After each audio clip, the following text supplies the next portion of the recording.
හොඳින් අවධානය දෙන්න. අපි ඉලෙක්ට්‍රොනික පාඩමේ දැන් භාගයකට වඩා ඉවරයි. ඩයෝඩ් කොටස ඉවරයි, ට්‍රාන්සිස්ටර් කොටස ඉවරයි. ඒවට අදාළව අපි උදාහරණ ගැටලු. ඇත්තරම උදාහරණ ගැටලු නෙමෙයි මම පන්තියේ සාකච්ඡා කරේ පසුගිය විභාග ගැටලු. හරිනේ? ඇත්තරම පාඩම කරලා අපි සාකච්ඡා කරේ උදාහරණ ගණන් නෙමෙයි. පසුගිය විභාග ගැටලු. දැන් ඒවත් අපි සාකච්ඡා කරලා ඉවරයි. එතකොට අපි අද එන්නේ අලුත් කොටසකට. ඒ තමයි සංග්‍රහිත පරිපත. හරිනේ?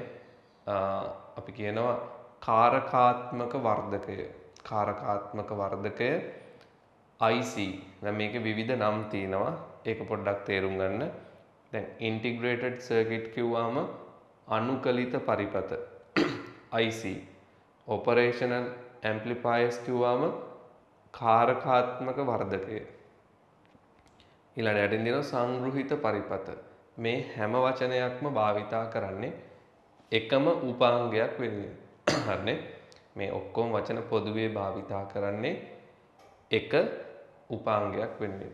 ඔයගොල්ලෝ දැකලා ඇති ඔය පොඩි පොඩි චිප් අර කළු පාට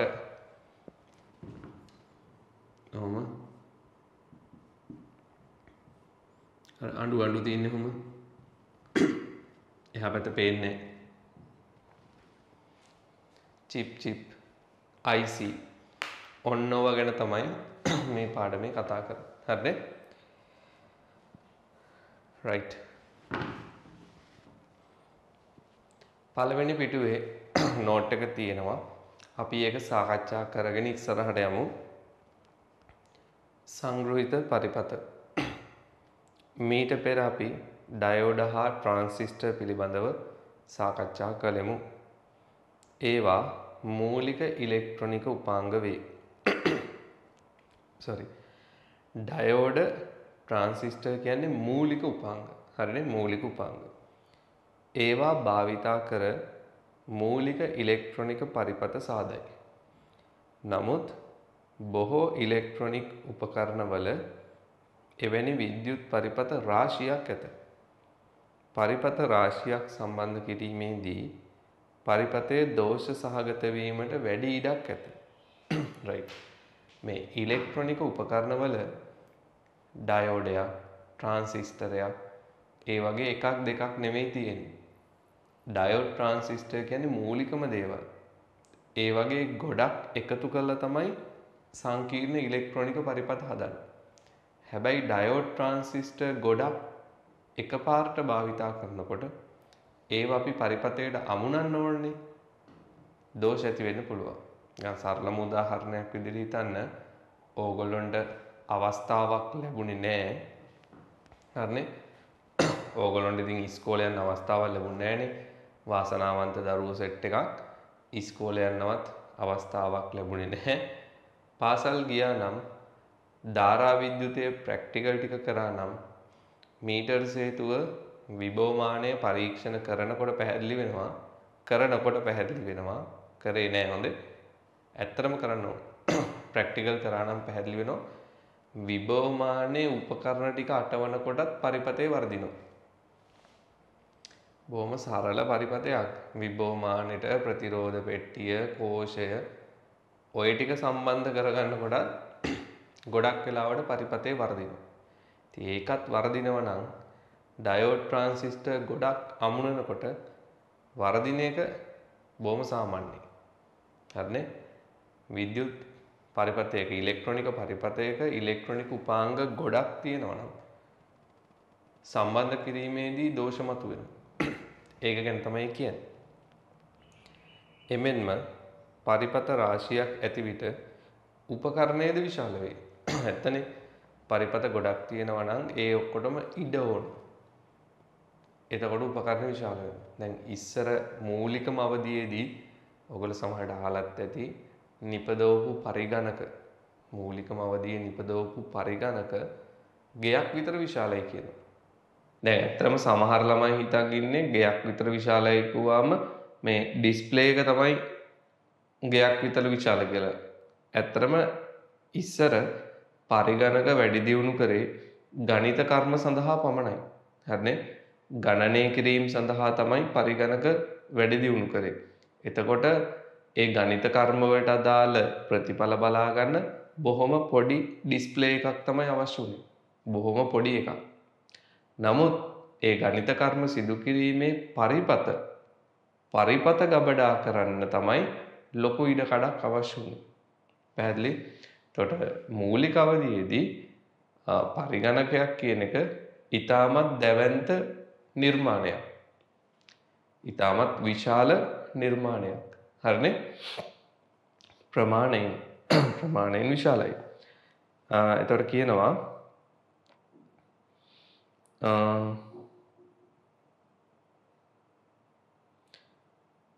උපකරණයේද විශාල වේ. මෙම දෝෂ මගහරවා ගැනීමේ ප්‍රයත්නයක ප්‍රතිඵලයක් ලෙස විද්‍යාඥයින් විසින් සංගෘහිත පරිපද නිපදවන ලදී. මේ දෝෂ තියෙනවනේ, මේ අඩුපාඩු පරිපත විශාල වීම, සම්බන්ධ කිරීමේදී දෝෂ ඇතිවීම, මේ ඔක්කොම අයින් කරලා මගහරවගෙන වැඩේ ලස්සනට කරගෙන යන්න තමයි විද්‍යාඥයෝ සංගෘහිත පරිපත කියන එක හඳුන්වලා දෙන්නේ. වර්ග මිලිමීටර් කීපයක කුඩා සිලිකන් කැබැල්ලක් තුල ඉලෙක්ට්‍රොනික පරිපත රාශියක් අන්තර්ගත කර එය අසුරණයක බහා මුද්‍රා තබයි. මෙම සිලිකන් කැබැල්ලක් චිපයක් ලෙස හඳුන්වයි. චිපයන් වර්ග කීපයකි. චිප් එකක් කියලා අපි කියන්නේ. හරිනේ? මේ බොහොම පොඩි සිලිකන් කැබැල්ලක මූලික ඉලෙක්ට්‍රොනික උපාංග ගොඩක් තැන්පත් කරලා ඒක මුද්‍රා තබනවා. ඊට පස්සේ පොඩි ප්ලාස්ටික් ආවරණයක් ඇතුලේ දාලා වෙළඳ පොළට නිකුත් කරනවා. හරිනේ? ඒකේ වර්ග කීපයක් හඳුන්වලා දීලා දිනවා. මේවා නම් වැදගත් නෑ, විභාගෙට අහන්නේ නෑ. හොඳේ. ඔයාගේ දැනුම සඳහා තමයි මේක දුන්නේ. මේ SSI, MSI, LSI, VLSI මේවා විභාගෙට අහන්නේ නැහැ. මෙතන වර්ගීකරණය කරන්නේ ඒ චිප් එක ඇතුලේ අන්තර්ගත වෙන ට්‍රාන්සිස්ටර් ප්‍රමාණය මත. එක චිප් එකක් තුල අන්තර්ගත වන ට්‍රාන්සිස්ටර් ප්‍රමාණය මත තමයි වර්ග කිරීම කරන්නේ. දැන් පළවෙනි එක ට්‍රාන්සිස්ටර් 100ට අඩු. ට්‍රාන්සිස්ටර් 100ට අඩු තමයි පළවෙනි එක. දෙවෙනි එක ට්‍රාන්සිස්ටර් 100ත් 1000ත් අතර. ඊළඟ එක ට්‍රාන්සිස්ටර් 1000ත් ලක්ෂයත් අතර. 1000ත් ලක්ෂයත් අතර. ඊළඟ එක අන්තිම එක මං හිතන එකේ මුද්‍රණ දෝෂයක් තියෙන්නේ. අන්තිම එකේ සාමාන්‍යයෙන් ට්‍රාන්සිස්ටර් 10 5ට වැඩි ඒවා තමයි VLSI කියන්නේ. හරිනේ? අන්තිම එකේ පොඩි මුද්‍රණ දෝෂයක් තියෙනවා. ට්‍රාන්සිස්ටර් 10 5ට වැඩි නම් අපි VLSI කියලා හඳුන්වනවා. උතන ඔයා හිතන්න පොඩි චිප් එකක අන්තර්ගත වන ට්‍රාන්සිස්ටර් ප්‍රමාණය. එතකොට මොනතරම් සංකීර්ණ පරිපතයක්ද? ඒ වගේම ඒ වගේ පොඩි චිප් එකක් ඇතුලේ ඔච්චර ට්‍රාන්සිස්ටර් ප්‍රමාණයක් ගබඩා කරනවා නම් ට්‍රාන්සිස්ටරය කොයිතරම් පොඩිද? හරිනේ?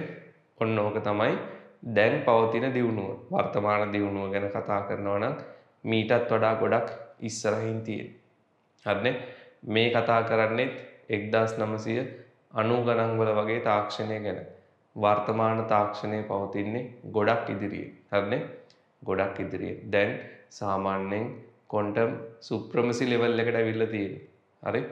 ඒ தത്വයට වැඩි දියුණු කරලා තියෙන්නේ. එතනනුත් ඉස්සරහට යන පාටක් තමයි දැන් තියෙන්නේ. අපි බලමු ඒවා. ඒවා අපේ සිලබස් එකට අදාළ නැහැ. කොහොමත් ඒවා අපිට නිකන් කතා බහ කරාට ඒවයි අභ්‍යන්තරය කොහොමද ක්‍රියාකාරීත්වය කියන එක අපට තේරෙන්නේ නැහැ. මොකද අපි ඒ තරම් දුරට ඒ දේවල් අධ්‍යයනය කළා නැහැ. හරිනේ? ඒ තරම් දුරට අපි ඒ දේවල් ගැන ඉගෙනගෙන නැහැ. නමුත් අපට අර බාහිරින් කතා බහ කරන්න පුළුවන් මේ මට්ටමට දියුණු වෙලා තියෙන කියලා. නමුත් අපේ ඒවයි අභ්‍යන්තරය ගැන කොහොමද ක්‍රියාත්මක වෙන්නේ? ඒ දේවල් ගැන එහෙම අවබෝධයක් අපිට නැහැ. හරි? රයිට්. ඊළඟට තියෙනවා IC භාවිතයේ වාසි. IC භාවිතයේ වාසි. අංක 1 පරිපතය සකස් කරන ලද්දක් වීම. හදලා තියෙන්නේ.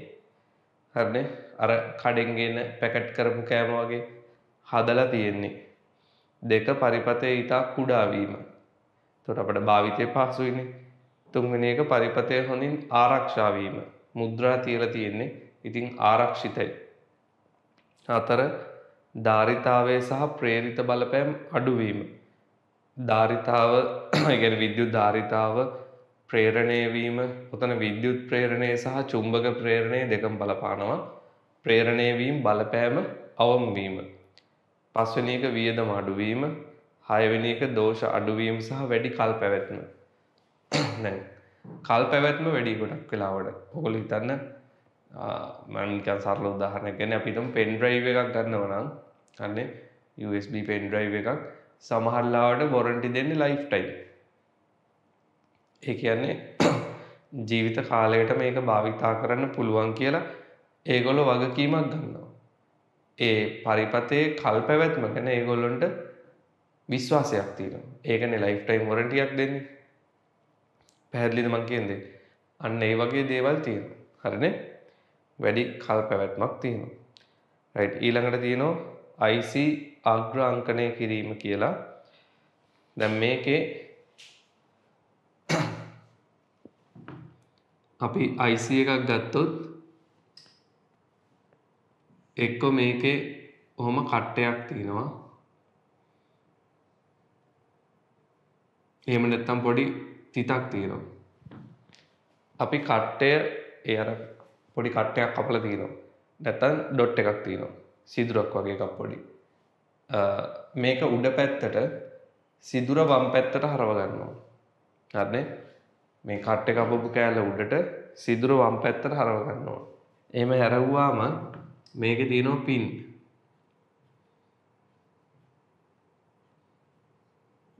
අග්‍ර මේව තමයි සම්බන්ධ කරන්නේ පරිපතේට.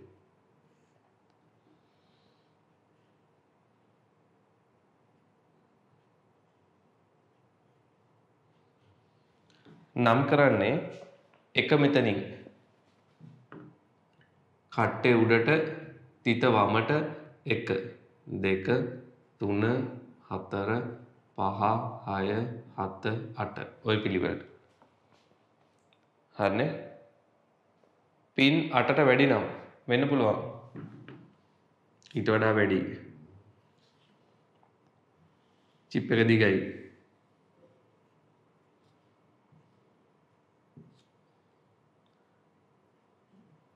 පින් 8ට වැඩි. එතකොට 5 6 7 8 9 10 11 12 නම් කරන පිළිවෙලට පින් කීයක් තිබුණත් කට්ටේ උඩට ඩොට් එක වමට එක එතනින් වාමාවර්තව. හරිනේ? එක මෙතනින් වාමාවර්තව. ඔය පිළිවෙලට තමයි අංකණය කරන්නේ. තේරුණාද?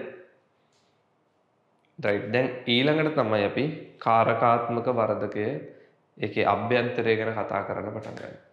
මේකෙත් අපිට මේ මහා ලොකු අභ්‍යන්තරයකට යන්නේ නැහැ. හරිනේ? කාරකාත්මක වර්ධකය.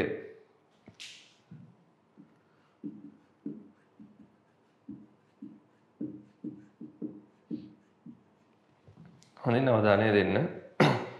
මෙය සංග්‍රහිත පරිපතයකි. මේ කාරකාත්මක වර්ධකය කියන්නේ මේක IC එකක්. මේක IC එකක්. හරිනේ? කාරකාත්මක වර්ධකය IC එකක්. වර්ග තියෙනවා, විවිධ වර්ග තියෙනවා. කාරකාත්මක වර්ධක වර්ග තියෙනවා. හැබැයි මේ ඔක්කොම IC තමයි. විවිධ අංක වලින් කාරකාත්මක වර්ධක වර්ග තියෙනවා. හරිනේ? එක එක වර්ග තියෙනවා. ඒවා අංක වලින් තමයි තියෙන්නේ. නිකන් අර මොඩල් නම්බර් එකක් වගේ, කෝඩ් නම්බර් එකක් වගේ අංක වලින් තමයි ගොඩක් වෙලාවට තියෙන්නේ. ඒ ඔක්කොම IC තමයි. හරිනේ? වෝල්ටීයතා වර්ධකයක් ලෙස භාවිතා කරයි. බොහෝ විට අපි භාවිතා කරන්නේ වෝල්ටීයතා වර්ධකයක් විදියට. වෝල්ටීයතාව තමයි වර්ධනය කරන්නේ. කාරකාත්මක වර්ධකය එසේ හැඳින්වීමට හේතුව එය ගණිත කර්ම ඉලෙක්ට්‍රොනික ලෙස සිදු කිරීමට භාවිතා කිරීමයි. මේක භාවිතා කරන්නේ ගණිත කර්ම සිදු කිරීමට. හරිනේ? ගණිත කර්ම. ගණන් හදන්න. ගණිත කර්ම. එකතු කිරීම, ගුණ කිරීම, අනුකලනය වැනි ගණිත කර්ම කාරකාත්මක වර්ධකයේ ඇසුරින් සිදු කරයි. එකතු කිරීම, ගුණ කිරීම, අනුකලනය වගේ දේවල් කරන්න පුළුවන්. හරිනේ? එකතු කිරීම, ගුණ කිරීම, අනුකලනය වගේ දේවල් කරන්න පුළුවන්. ඇත්තම කියනවා නම් අපි ඔය භාවිතා කරන කැල්කියුලේටර්, සයන්ටිෆික් කැල්කියුලේටර් විශේෂයෙන්ම ඒ සයන්ටිෆික් කැල්කියුලේටර් වල අපට අනුකලනය කරන්නත් පුළුවන්. එතකොට මෙන්න මේ වගේ ගණිත කර්ම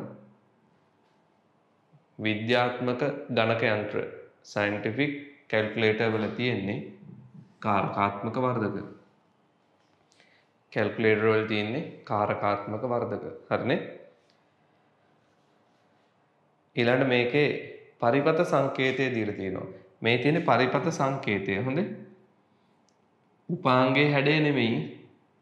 උපාංගයේ හැඩය මේක. කාරකාත්මක වර්ධකයක් කියන්නේ IC එකක්. පරිපත සංකේතය මේක.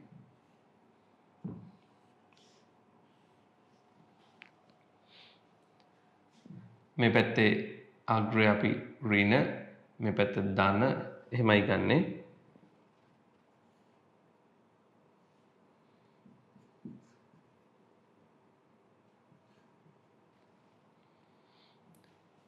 රයිට් අහගෙන ඉන්නකෝ. මේ උඩින් ධන ඍණ කියලා තියෙන්නේ වෝල්ටීයතා සැපයුම.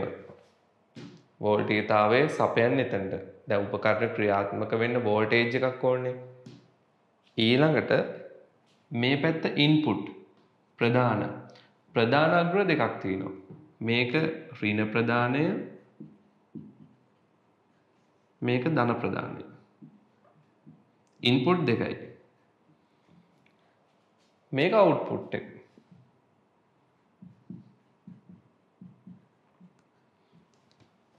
ඉන්පුට් දෙකක් තියෙනවා, අවුට්පුට් එකයි තියෙන්නේ. මේක ධන, මේක ඍණ. සෝරි.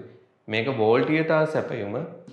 ඒතර වෝල්ටීයතා සැපයුමේ වැඩි විභවය මෙතනට, වෝල්ටීයතා සැපයුමේ අඩු විභවය මෙතනට. අපි දුම් කෝෂයක් ගන්නවා කියලා.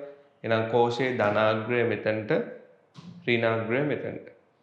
ඉන්පුට් එකේ ඍණාග්‍රය මේක, ධනාග්‍රය මේක, අවුට්පුට් එක මේක. හරිද? ඊළඟ තියෙනවා ධන ප්‍රදානය අපවර්තක නොවන ප්‍රදානය ලෙසද. ධන ප්‍රදානයට කියනවා අපවර්තක නොවන ප්‍රදානය.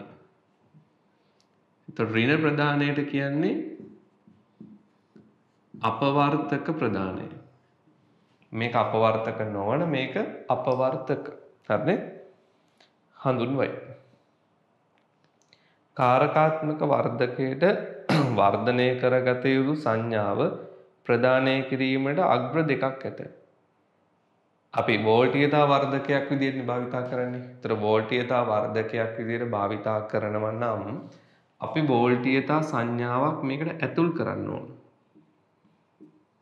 වෝල්ටීයතා සංඥාවක් මේකට ඇතුල් කරන්න ඕන. හරිනේ? ඒ වගේ වර්ධනය කරගත යුතු සංඥාව ප්‍රදානය කිරීමට අග්‍ර දෙකක් ඇත. ඒවා ධන ප්‍රදානය හා ඍණ ප්‍රදානය වේ. ප්‍රතිදාන සංඥාව ලබා ගැනීමට එක් අග්‍රයක් පවතී. එක් අග්‍රයක් මෙය ක්‍රියාත්මක කරවීම සඳහා බාහිර විභව සැපයුම් ලබා දීමට ධන Vs ඍණ Vs අග්‍ර භාවිතා කරයි. එතකොට මේක භාවිතා කරන්නේ ක්‍රියාත්මක කිරීමට විභව සැපයුම් ලබා දෙන්න. සංඥාව ප්‍රදානය කිරීමටත් ප්‍රතිදානය ලබා ගැනීමටත් මීට අමතරව භූගත අග්‍රයක් භාවිතා කරයි. ඉන්පුට් එක දෙන්නයි, අවුට්පුට් එක ගන්නයි මීට අමතරව අපි තව එක අග්‍රයක් භාවිතා කරනවා. ඒ තමයි භූගත අග්‍රය. භූගත අග්‍රයකුත් තියෙනවා. ඒක මේ රූපේ නෑ. හොඳයි? ඔය තියෙන රූපේ නෑ. මේක තමයි පරිපත සංකේතය. ඕනනම් උඩින් ලියා ගන්න. මේක පරිපත සංකේතය.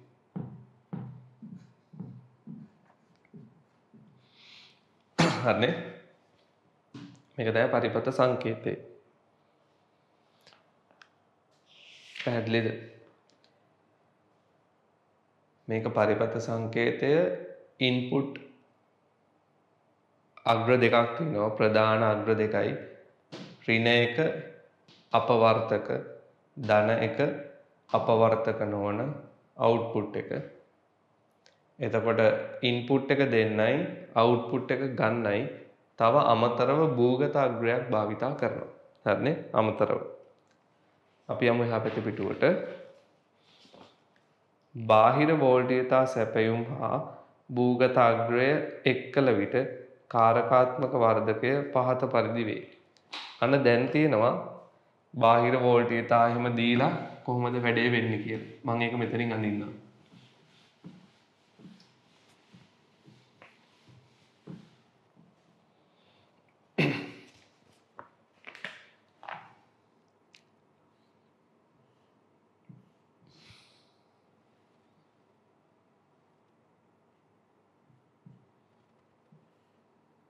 ඍණ ප්‍රදානය ධන ප්‍රදානය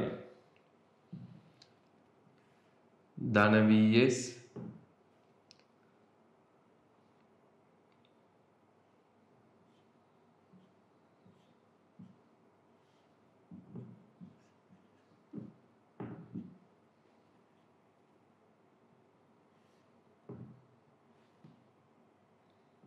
මෙතනින් අවුට්පුට් එක මේ පැත්ත ඍණ vs හරිනේ ධන vs ඍණ vs ඊළඟ භූගත අග්‍රය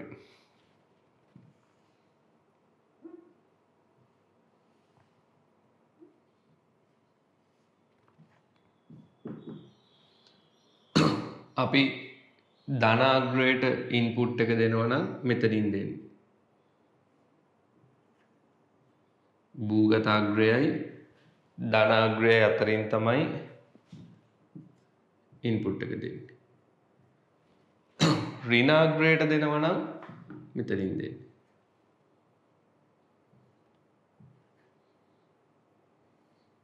ඔය විදිහට. ධනාග්‍රයට දෙනවා නම් භූගත අග්‍රයයි මෙතනයි දෙන්නේ. ඍණ අග්‍රයට දෙනවා නම් භූගත අග්‍රයයි මෙතනයි දෙන්නේ. හරිනේ? අවුට්පුට් එක මෙතනින් ගන්න.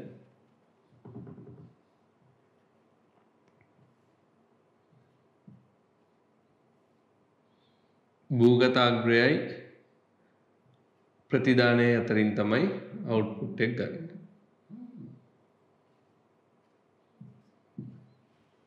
පැහැදිලිද? ඔන්න පරිපත සංකේතය සැපයුම ධනාග්‍රය සැපයුම ඍණාග්‍රය භූගත අග්‍රය අවුට්පුට් එක මෙතනින් ගන්නෙ ඉන්පුට් එක ධනාග්‍රයට දෙනවා නම් මෙතනින් ඍණාග්‍රයට දෙනවා නම් මෙතනින් ඔය විදිහට තමයි පරිපතය සකස් වෙන්නේ හරිනේ පැහැදිලිද දැන් ගොඩක් ළමයින්ට තියෙන ප්‍රශ්නයක් තමයි මේක පරිපත සංකේතය නම් මේක ඇත්තම IC එක නම් හරි ඔකට ඇත්තම IC එක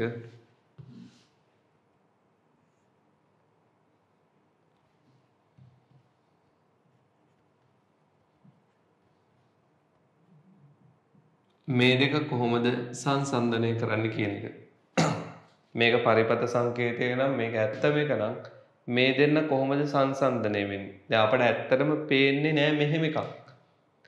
මේක අපිට කවදාවත් පේන්නේ නෑ. අපිට පේන්නේ මේක. තේරෙනවද කියන්නේ? කඩේට ගිහිල්ලා ගන්න මේන් එකක්. ඒකේ පරිපත සංකේතය තමයි මේක. හරිනේ? right අපි මේ ප්‍රශ්නේ මුලින් විසඳ ගමු. අපි යමු ටියුට් එකේ පිටු අංක 5. sorry පිටු අංක 5 උඩ බලන්න 741 IC හි අග්‍ර අංකණය කිරීම 741 කාරකාත්මක වර්ධකයේ නම්බර එක තමයි ඒ අංකය 741 IC එක. හරිද? අන්න ඒක ගත්තොත් මේක ඇතුලේ අපි මේක දාලා සංසන්දනය කරොත් පරිපත සංකේතය මේකට යොදලා අපි සංසන්දනයක් කරොත් මෙන්න මෙහෙම එන්නේ.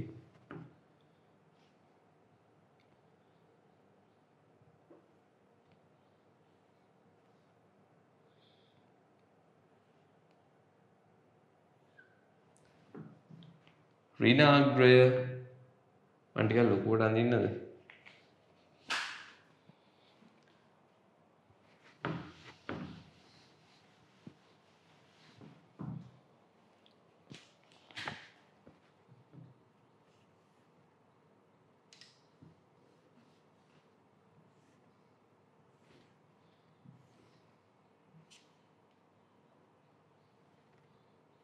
මේ අග්‍ර 1 2 3 4 මෙතනින් ඩොට් එක ඔහම කට් එක කපලා තියෙනවා.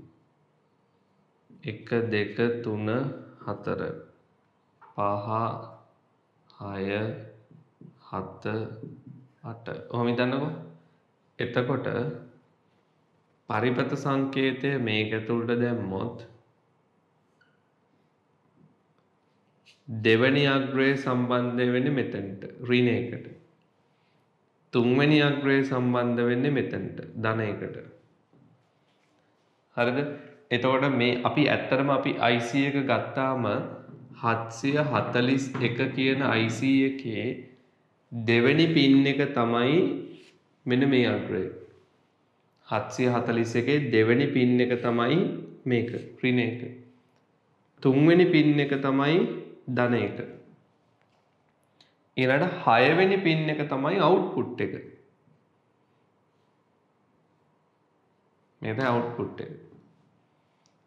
මේක ඍණ ප්‍රදානය, මේක ධන ප්‍රදානය, මේක ප්‍රතිදානය. ඍණ ප්‍රදානය, ධන ප්‍රදානය, ප්‍රතිදානය. හරිද? ඊට පස්සේ ධන VS වෝල්ටේජ් එකේ ධන එක සම්බන්ධ කරන්නේ 7ට. 7 තමයි ධන VS. සැපයුම් වෝල්ටීයතාවයේ ධනාග්‍රය තමයි 7 වෙනි පින් එක. ඊළඟට ඍණ VS 4. 4 තමයි සැපයුමේ ඍණ වෝල්ටීයතාව. එච්චරයි. එක සම්බන්ධ වෙන්නේ නැහැ. 8 සම්බන්ධ වෙන්නේ නැහැ. 5 සම්බන්ධ වෙන්නේ නැහැ. පැහැදිලිද? අපි කඩෙන් ඉලෙක්ට්‍රොනික බඩු තියෙන කඩේකින් 741 IC එකක් ගත්තොත් කළු පාට චිප් එකක් මේ වගේ. මේ කළු පාට චිප් එකේ දෙවෙනි පින් එක ඍණ ප්‍රදානය, තුන්වෙනි පින් එක ධන ප්‍රදානය, හතරවෙනි පින් එක සැපයුම් වෝල්ටීයතාවයේ ඍණ අග්‍රය, හයවෙනි පින් එක ප්‍රතිදානය, හත්වෙනි පින් එක සැපයුම් වෝල්ටීයතාවයේ ධනාග්‍රය. ඔන්න ඔය විදිහටයි සම්බන්ධ වෙන්නේ. එතකොට ආහවි 1 මේක නම් කරලා තියෙනවා අභිශුන්‍ය සීරු මාරුව භාවිතා නොකරයි. භාවිතා කරන්නේ නැහැ. ඒක කොහෙටවත් පාස්සන්නේ නැහැ. අමුණන්නේ නැහැ. ඊළඟට 5 අභිශුන්‍ය නොවන සීරු මාරුව. අභිශුන්‍ය නොවන සීරු මාරුව ඒකත් භාවිතා කරන්නේ නැහැ. හරිනේ? අභිශුන්‍ය නොවන එක.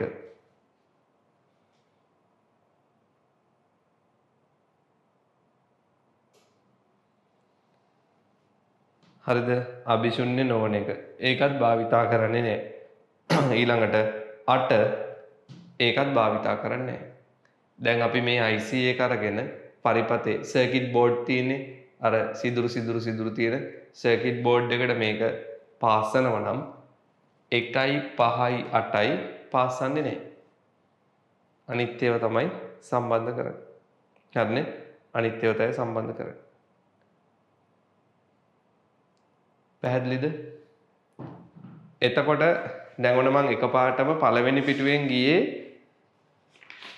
පස්වෙනි පිටුවට.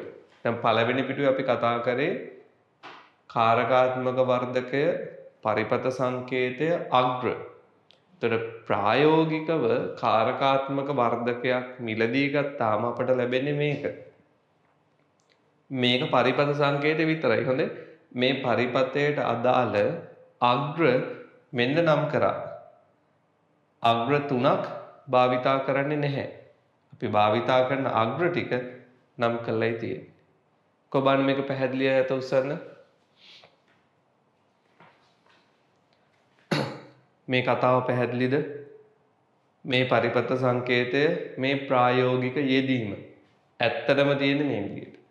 ඔයා කෝෂය සම්බන්ධ කරන්නේ 4ටයි 7ටයි. ඉන්පුට් එක දෙන්නේ 2න් හෝ 3න්. අවුට්පුට් එක ගන්නේ 6න්. පැහැදිලිද? තේරෙනවද? රයිට් අත පහළට දාන්න.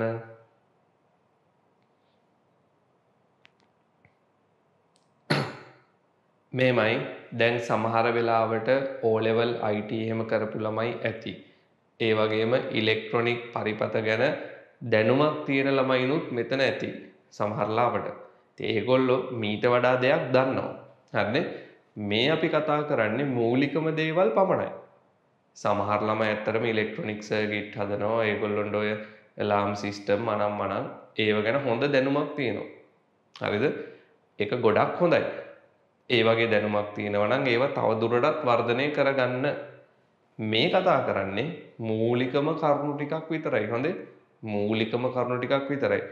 සර්කිට් ඩිසයින් කියන එක A level පන්තියේ නැහැ ඇත්තටම.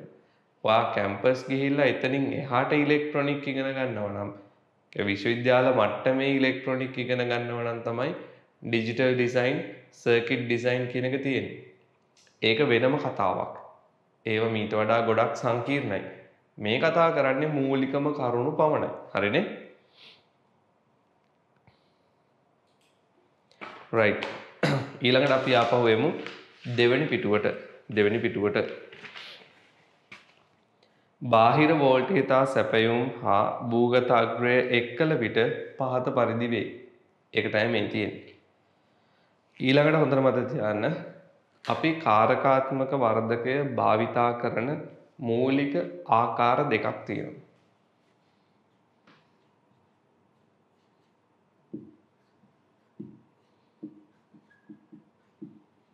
මේක භාවිතා කරන මූලික ආකාර දෙකක් තියෙනවා. ප්‍රධාන ක්‍රම දෙකකට භාවිතා කරනවා. පළවෙනි එක තමයි විවෘත උඩු වින්‍යාසය. open loop. ඊළඟ එක තමයි සංවෘත පුඩු වින්‍යාසය. close loop. අපි op amp එකක් කාරකාත්මක වර්ධකයක් භාවිතා කරන මූලික වින්‍යාස දෙකයි. ට්‍රාන්සිස්ටරය මතකද අපි කතා කරා පොදු පාදම, පොදු සංග්‍රාහක, පොදු විමෝචක.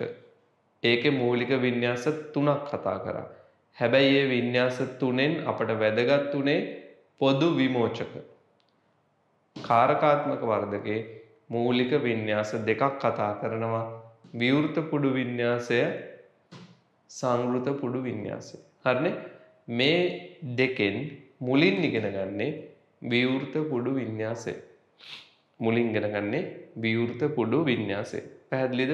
ඕනනම් මේක ලියාගන්න පැත්තකින් උඩ ඉඩ තියෙනවනේ. පරිපතයට දකුණු පැත්තෙන් ඉඩ තියෙනවා මේක ලියාගන්න. භාවිතා කරන වින්‍යාස.